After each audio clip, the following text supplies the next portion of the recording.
Alright, man, so what's up, guys? Everybody here, and I'm back with another video, and this is going to be the best 6'9" defensive anchor build on NBA 2K25. It's going to be the best inside center that you can use, probably, like for the threes and for the twos, definitely very solid. So I'm not going to waste any time. Let's just straight in the video. So we're going to go right hand, jersey number obviously doesn't really matter. We're just going to hit continue. Position, we're going to go center. Alright, now you can go power forward if you want to. I just went with center for this build. 6'9" for the height. The weight is going to be 255 pounds. And the wingspan is going to be max wingspan. Obviously, because if you're inside center, you're going to need that max wingspan because shooting is not going to matter anyway. So you might as well go with that max wingspan. And the reason why we're going 255 for the weight a little bit high is not only to get the burly body shape, but at 254, I think 255 is for burly body shape, and then 254, you're able to get that 99 strength. We're not going to get 99 on this build off rip. We'll be able to get 95, but if you get cap breakers, you can use +4 in strength and get it up to 99 if you really want to. So yeah, being a high weight, being 6'9", and still having a good speed with max wingspan is going to be very, very solid in terms of, setting screens, playing good defense, and things like that. Now, starting off with the finishing stats, we're going to start with a 70 driving layup, or not 70 close shot. All right, 70 close shot will get us that float game on bronze. Nothing really too crazy there. Driving dunk is going to be, or driving layup is going to be a 70, which will get us that physical finisher. We got to upgrade the strength to a 60 at least. It'll be way higher than that, obviously, but a 70 driving layup. Then an 87 driving dunk, which is enough to get us that silver posterizer. Again, we need to upgrade the vertical to 75, and we'll be able to get that, as well as the pro contact dunks off 2, which again will be solid. And being 6'9", being an inside center, I think you need at least a little bit of a dunk rating, and you'd be able to get contacts and things like that. So 87 driving dunk is what I went with. Standing dunk is going to be an 85, which will get us rise up. And 85 will just get us a few more dunk animations that we want.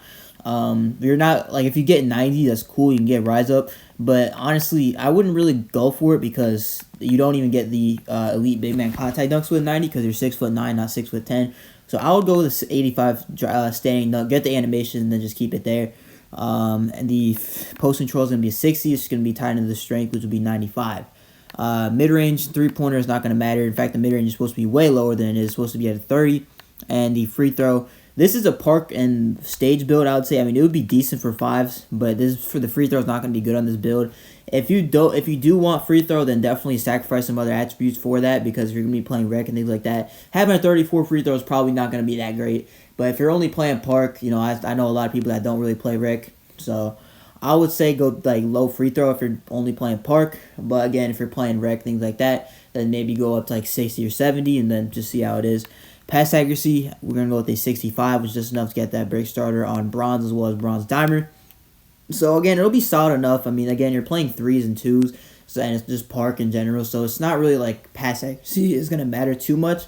I would understand, again, if you're playing 5s, that if you would want that 75 maybe for the silver break starter, so you can throw outlet passes. But for this build, we're not really going to be throwing outlet passes, so it doesn't really matter too much in terms of what the pass accuracy is. I would still have it at least like at a decent enough rating, so where you can still pass the ball pretty decently. You'll still be able to get a bronze dimer badge, and you'll be able to get a bronze break starter if you really need it. But 65, trust me, if you're only playing 3s and 2s, will be just fine for this build.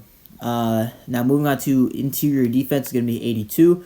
Which is decent enough to stop post scores. Again, it's not really the greatest, but I mean, you will have burly body shape, you do have max wingspan, and you will have that silver post lockdown. So 82 interior, it's not bad. I mean, even if you go higher, it won't really matter that much, but if you go lower, it definitely will. So I would say go 82, get the silver post lockdown, then just move on with it. Now the perimeter defense is going to be 85, and that's just enough to get that on-ball menace on silver. We don't have it now, obviously, because we haven't upgraded the agility yet. But we will be able to get silver on-ball menace. We'll be able to get silver challenger.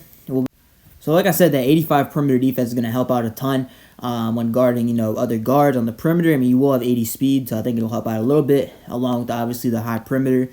They'll definitely help out the steal. It's going to be 85, like I said. You'll get gold interceptor. You'll get silver glove as well.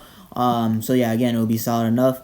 The block is going to be an 88, which is enough to get us that gold high flying denier. Which, again, gold high flying denier is a pretty solid badge. So, yeah, I would definitely say go at least 84 to get the silver. As you can see, we get 84 for silver. But I would go 88 for gold. Just because, it's really solid on this game to help out with chase downs and things like that. So, yeah, I would go 88. And the offensive rebounding is going to be, I believe, an 82. Yeah, 82 offensive rebounding. To get that, we'll be able to get gold rebound, or Hall of Fame rebound chaser with the 96, but 82 will just help out. We'll have 96 defensive rebounds, so we get Hall of Fame rebound chaser. We'll be able to get Hall of Fame box out beast as well. So again, very, very solid for this build. The speed is going to be 80. We're going to get 74 agility, max that out. We're going to get a 95 strength. So we get Hall of Fame brick wall and gold immovable. And Hall of Fame box out as well. So again, very, very solid. You can use your cap breakers if you trust me. If you get them, use +4. You can get 99 strength. You get legend brick wall. I mean, I would probably go +3 for defensive rebounding, or +3 for strength probably, or +4 maybe. And then I don't know, just something like that. I would say definitely go at least, like if you get the 10 cap breakers, I would say go 3 defensive rebound, 4 in strength, and then you can use the others on, I don't know, I guess driving dunk maybe, you get to 89, you get the pro contact dunks off 1. It's really up to you what you want to use for cap breakers, but I would say if you hit starter 3, I would use 3 on the rebounding, and then I don't think you can use 3 on the strength because you can only use a +1, so you can only use +2 for strength, and then the +1 goes somewhere else. But again, 95 strength will be still very solid on this build for the Hall of Fame brick wall, and you'll be able to get on legend with the max +1, and it's a tier 2 badge too, which means you can get legend rebound chaser because it's tier 1, and you can get legend brick wall off rip if you use your max +1 perk. So yeah, definitely very, very solid for this build. Obviously, you'll be able to contact dunks. You'll get 85 staying dunk, 87 driving dunk. Decent enough pass accuracy. The defense is obviously going to be insane. You're 6'9" with the 80 speed. You have good perimeter, good steal, a very good block as well. Again, the guard post scorers and, you know, just other players who are trying to rim run. You get the silver paint patrol, you get gold high flying denier, you get the good offensive and defensive rebound, you get good speed, good vertical, especially good vertical too. 80 vertical is still going to be good.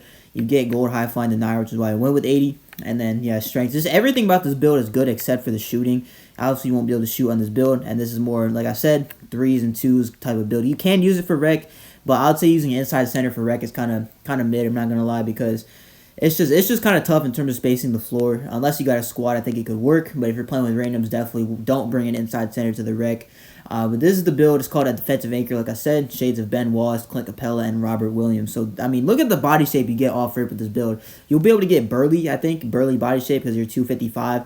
So having that burly body shape would be very, very solid in terms of, you know, setting screens. Obviously, setting screens will be the best part. You'll be able to get better perimeter defense animations. Like, people are trying to drive, you'll be able to, like, wall up and stop them from doing that. Just having a good body shape definitely helps out in terms of playing defense on this game and setting screens and things like that. But that's going to do it for the video. If you guys liked it, make sure to comment, subscribe. I post every single day on this channel, so mainly build videos, but I also post tutorials, you know, VC methods and things like that. But I mainly post build videos, so just, you know, let me know if you have any suggestions in the comments. But yeah, this is it.